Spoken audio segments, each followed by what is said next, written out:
Hi guys, how are you doing? Welcome to another video, and it's more Amiga fun. I'll just get this set up. This game, I don't know if you can see very quickly there, but it's Wiz and Liz, and it's on the Amiga. All-time classic for me, one of my favourites. Definitely something I keep coming back to every so often. If you want to enjoy this game, my advice is to get the Mega Drive game if you just want the more well-rounded experience. However, having said that, there's a lot of reasons to recommend the Amiga game. There's little interesting trinkets and bits and pieces to it that separate it from the Mega Drive game, although essentially it is the same. The basic premise, I'm sure there's people that are squinting at this, wondering what the hell it is. And I apologise if the white balance is a little out, but basically, the basic gist of it is, it's a collect 'em up. You basically are Wiz, who's like a type of wizard, or Liz, which is a female type of wizard, like a witch. And you basically have to traverse landscapes and collect wabbits. You heard right, wabbits. They then release letters which you then collect, which make up a spell. The spell then creates a fruit or vegetable of some description. You then have to collect the wabbits again to collect the vegetable. It'll all become apparent in a bit. So, on the surface, it is almost ridiculously simplistic. The basic idea is you basically run around collecting the wabbits and jump up and collect the letters that they leave. Simple as that. When you've collected the spell, you then have to collect what remains of the wabbits, there's 8 left, and pick up, well in this case I've got a cabbage. You pick up the cabbage and then you collect what's left of the wabbits, and they leave bonuses like stars, which is the currency in the game, and time capsules, time crystal things, which give you more time.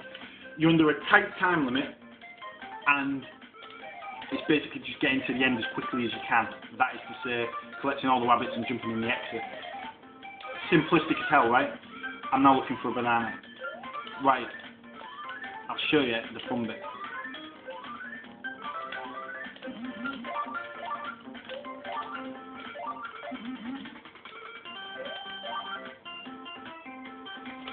So, as you can see, just collecting the stuff, and the game is super lightning fast. A great kind of showcase of what the Amiga is capable of. So, you go through it.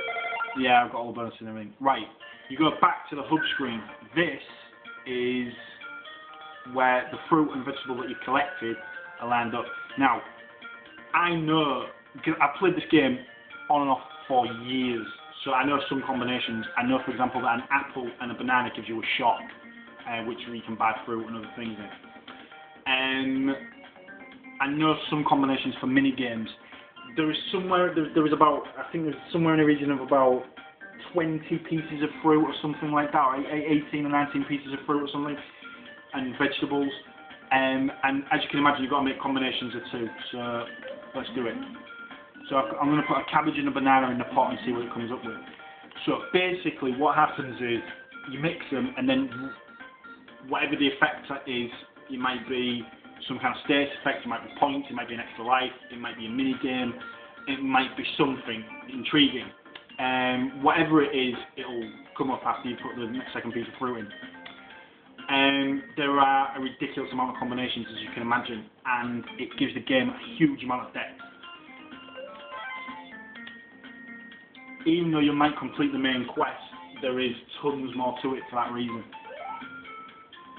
Right, so a cabbage and a banana is still now on. Now if I had a shot, that would have been awesome, but it didn't. So you go back in and have another go. And again, same principle. The music is super catchy, super awesome, and the gameplay is brilliant. You can pick this up and play it, and it's just awesome. I'm about to get counted out, so I'm just going to... Oh, that was close. Oh, there's the time capsule. So when you get low on time, which is inevitable on the harder difficulties, the trick is to get as many wabbits as you can. If you collect them as quickly as you can, what happens is there's a likelihood that you'll get a time capsule thing, like a time crystal thing, and it gives you 30 seconds time. It's like now. I should be able to complete the level. There we go. Brilliant. I'm not really low on time, so whatever I do in the next round, I know I've got to either get some time capsule crystal bonus thing or whatever, or just collect a shitload of wabbits to try and get a time capsule. So let's try and make some more fruit, see if we can do something interesting. Right, okay, I'm going to do a strawberry and an apple and see what comes up with. I know that they're not particularly high value items, so I don't think you're going to get a really amazing thing, but we'll have a look. Oh, I got 50,000 points. Wow. No, not that intriguing. But I can show you, there's other things, there's more interesting things, there's mini games to be found and stuff like that. There's references to tons of Cyanosis games as well. Keep your eye out for Lemmings references, Pugsy references. There's an absolute stack of awesome stuff in this game to be found. I don't know if you can see that like little flashy thing near me. That's a fairy. That tells you whether or not a wabbit's going to explode. It basically gives you a direction of where to go. So there's little. I know this may sound ridiculous, but there's like little essences of drop zone in there and defender. Interestingly, the game is just rammed full of amazing little extras and trinkets and clever stuff, and it's just really well done. And on a very basic level, it's just extremely playable. But the amount of depth that it has is insane. And as I say, some of the mini games are fantastic games in their own right.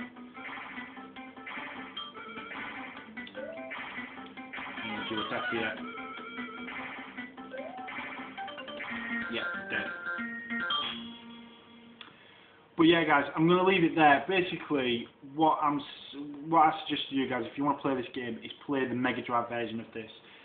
The Mega Drive version is truly something special. It's a little bit more polished. There's more mini games, and there's more. The Amiga game has more interesting bits and pieces and pays homage to different things in a different way, so it's worth it for that reason. As a game, it's a bit slower, it's a little bit lacking in comparison to the Mega Drive game if you want to be like pedantic about it. But for me, I like both versions for different reasons, and I just really want to show you this to you guys. If you've got an Amiga, it is totally worth getting. It's a fantastic pick up and play game, and the 2-player game is truly amazing. That's it, guys. Have a good one. See you on the next.